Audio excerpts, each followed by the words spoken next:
did not just complete a challenge. I changed a habit. Hey guys, it's Vishnu here. Today's day 30 of being consistent. Wait a minute. Yes, you heard it right. So இன்னைக்கு தான் டே 30. So இன்னையோட நம்மளோட consistency challenge முடிஞ்சது. So 30 டேஸும் நம்ம வந்து கன்சிஸ்டண்ட்டாக இருந்திருக்கோம். So not even a single try நம்ம ட்ராப் பண்ணல.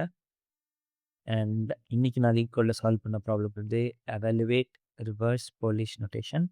ஸோ பேர் கேட்க வித்தியாசமாக இருக்கும், பட் இது வந்து ஒரு மீடியம் சம் தான். பட் அது வந்து ஒரு ஈஸியான ஒரு விஷயம் தான். லைக் உங்களுக்கு ஸ்டாக் கான்செப்ட்ஸ் ஈஸியாக புரிஞ்சிருச்சு அப்படின்னா இது வந்து ஈஸி தான். அதில் என்ன பண்ணுவோம் அப்படின்னா, லைக் நம்பர்ஸ் வந்துச்சுன்னா ஸ்டாக்குள்ளே போடுவோம். ஆப்ரேட்டர் வச்சுன்னா கடைசி ரெண்டு நம்பர் ஸ்டாக்லேருந்து எடுத்து ஆப்ரேட் பண்ணி திருப்பி ஸ்டாக்குள்ளே போட்டுருவோம். அவள் தான் பெரிய விஷயம்லாம் இல்லை. அண்ட் அவ்வளோதான். இப்படி தான் அந்த சம் சால்வ் பண்ணேன். So it was easy. So எனக்கு ஸ்டாக் கான்செப்ட் நல்லா தெரிஞ்சிருந்தபடி நான் சால்வ் பண்ணிட்டேன்.